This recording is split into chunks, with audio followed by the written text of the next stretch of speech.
Ready or not. Ready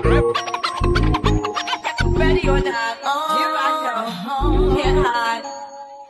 Gonna find you and then yo. I play my enemies like a game of chess where I rest. No stress, no success. Hey guys, what's up? Welcome back to another episode of the High Sports Pod.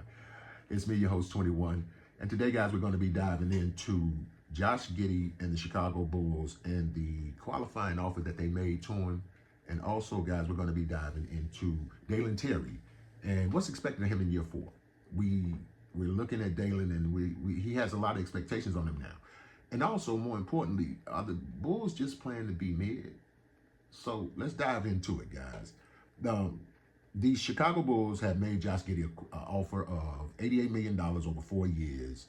And that $88 million kind of falls in the range of what I would expect.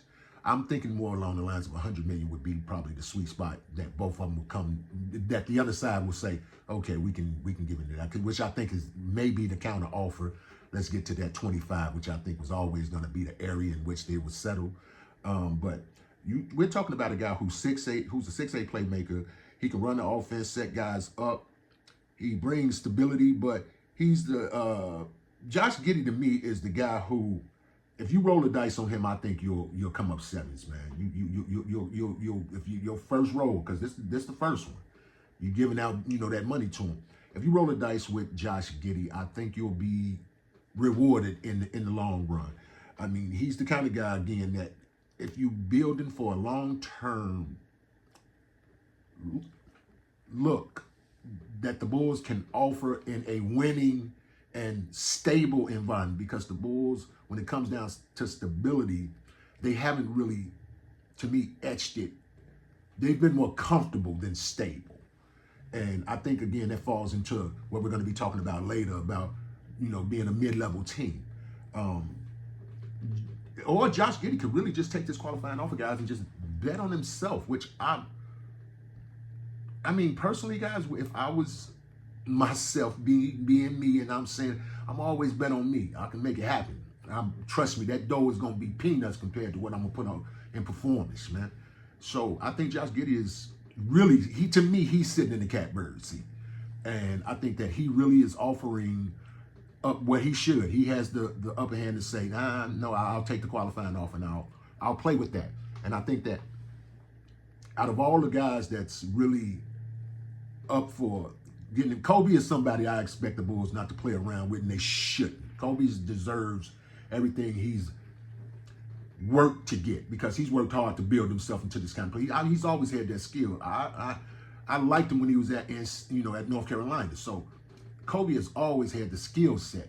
But Josh Giddey Josh Giddey, when he was in OKC, was displaying the skill set, but it was at a limited capacity when you're playing the same position as the guy who's the guy who's the guy.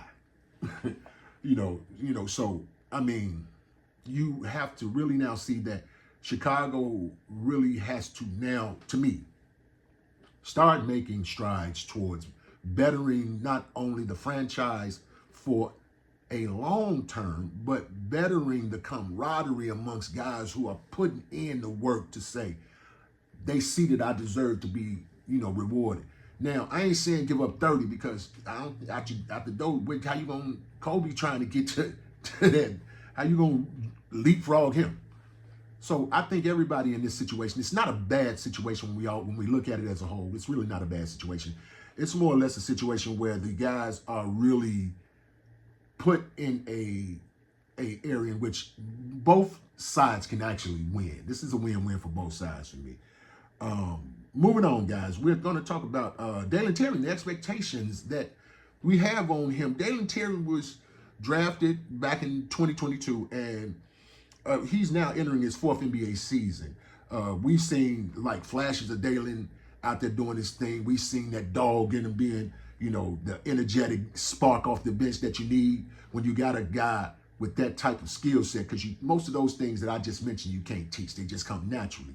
But he has to now find those teachable things that are that excel your game to the next level. That KD, Kobe Bryant, Kyrie work that they put in, day out, mastering their craft, not trying to hone their skills, mastering their craft. Honing your skill is getting to this level. That's what you hone your skill.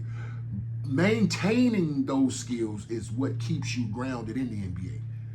Excelling on those skills and putting together a bag is how you become a superstar, notarized player in the league. And that's what Dalen Terry has to now make his bones. You have to have a reason, not just because you were drafted. And I think that when it all comes down to it, the front office has to really start thinking about whether or not these guys are formidable enough to compete, to be not just a standard middle of the pack team that everybody expects them to be, but pardon me, but a team that is more or less a franchise and a team that's being looked at and say, hey, these guys are really now making moves. They're really coming into their own, and we see a direction from them. And with that, guys, we'll call on to action about the Bulls and why they are always considered to be a mid-level team, guys. I mean, let's just take a look. We're talking about in 2022, 40 wins. 2023, 40 wins. 2020, last year, 39. Play-in. I mean, that in itself, at some point, you have to say to yourself, what is it that we're playing for? Are we playing to just be average? Are we playing to always pick 10th, 11th, 12th? I mean, it's been going on longer than the past. So I'm just dropping a few years on the numbers. It's been going on longer than that, man. And I think that it's important for us to see that we need to hold Bulls brass accountable, and start saying, if you got the cojones, man, act like you know how to go out there and get people. And that's the biggest problem I have with where the Bulls' direction is, where it's going. I think that they've given us the illusion of it's gonna get better, guys. Look, we're doing but we never swing for the fences. Chicago Bears, Khalil Mack, Julius Peppers, Brandon Marshall, no, not Cutler. I'm not going to say that. But those are some examples of some guys that you brought in and you swung for the fences. The Chicago White Sox are one of my favorite ones with Albert Bell. You swing for the fences and you say, hey, look, we're going to take the chance to be great. We're not going to be scared. And it's funny that the one I just mentioned has the connection to the one that I just mentioned, the Bulls and the Sox, which is the Reinsdorf family. So I just think that we need to really now see what direction are the Bulls trying to go, man. Because when it all comes down, you got a franchise that's really, to me, they've given us the Wrigley Field treatment. We have the ambiance and the atmosphere, man. Come on over, enjoy yourself, get a box, do your do, and enjoy, what you see on the court, and enjoy the theme park atmosphere. I don't want that when I go to a game. If I want a theme park, I'll go to Great America. I want a competitive battle out there, and I want to see, like the triple overtime that I went to, Boston, Chicago, boy, stop. That's the Bulls that I miss. That's that gut-wrenching victory that you take when you coming off a gut-wrenching loss. And those are the things that you do to build character. And you see that there's a brighter day somewhere down the road. I didn't say that team made moves to go out and say, we're going to go get the guy. They had the guy. Derek was the guy. So, and that was young Derek, Ben Gordon and them was still putting in buckets, you know what I mean? And Kirk Heinrich, and you had guys, but it was the start of somewhere we saw promise. I promise you, I don't see a start. in this. I see the same product coming. And I think, and with that said, guys, we have to understand that we, again, as Bulls fans, we can accept the status quo and say this is what our norm is. We ain't expected to be nothing else. Or we could say we're a major market. And first of all, I'm already salty that we in Chicago and every other city got 2 and 3 basketball, 2 basketballs, and 2, 3 baseball, 2 footballs. We supposed to have 2 everything to the Chicago. But anyway, that's a battle for another day. I think that they have to understand that this is no longer, when I was younger, the guys, you go there to the stadium and watch Reggie Theus and those guys when I was, in my preteen, teenage years coming through there. I need to shut up. I'm talking too much. And enjoying the fact that, you can just come see a game and just see basketball being played, and that was that. We don't get the love of the game like that anymore. We don't get the true nature of why the Chicago Bulls reside over there, man, on Madison and then at the Madhouse, and why we don't see the same level of competition. This ain't a knock on the guys. The guys who are there want to be great. If your front office doesn't want to be great, that shit trickles down. Trust me on that. If the front office is cool with all kind of corny shit, I'm telling you guys, everybody in the building is gonna be cool with corny shit. If you don't believe me, go to work and see what happens if you see the boss doing corny shit. Watch how everybody else act. Just watch. Everybody gonna be falling, unless you want somebody who's a wolf and don't act like a sheep, and I'm gonna follow what they do, because what the Bulls are doing is what the norm is. AK is following the same blueprint that God and Pax was doing. Every time it's mid. So I think what we need to do, guys, is, like I said, hold their feet to the fire and be more down with saying we want action.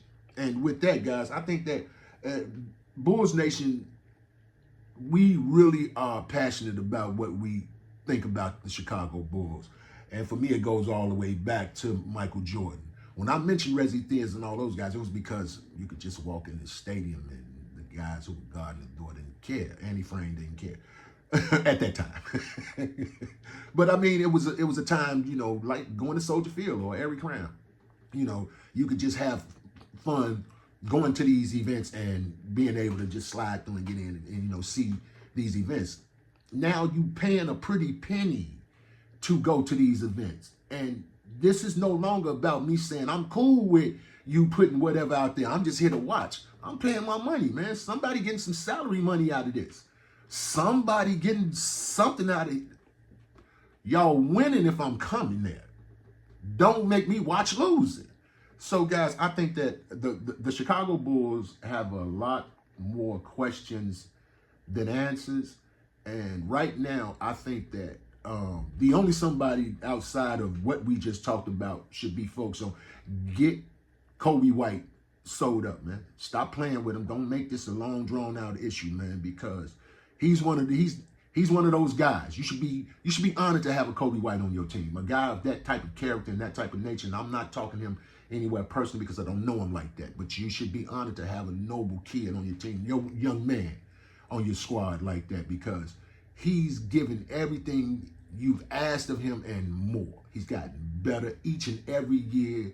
He's played the back to people to be a team player. And I think giving Kobe his shine now and letting him be the guy, the breakout guy, I think we have to have somebody on this team. If we're not willing to go outside, just checking in house and start acting like we want to make. Remember I said, if it's goofy upstairs, the goofy gonna be showing downstairs. Just let's make it right, guys. Let's get it together. And with that said, guys, I need you guys to go over, man. Come go, guys. Like this video, share, subscribe, man, and become a part of the community, man. The High Sports Pod, man, is a place where we talk sports as Chicago sports fans, man. I love y'all, man. I want y'all to have a peaceful and prosperous day and enjoy these last days of summer, man. It's coming to an end, man. So let's get it in, man. Fall is quickly coming up, and you already see over my shoulder. It's that type of year. But right now, guys, with that said, We gonna end this, guys. And just like I say to anybody who will listen, man, see red, man. I do. Peace.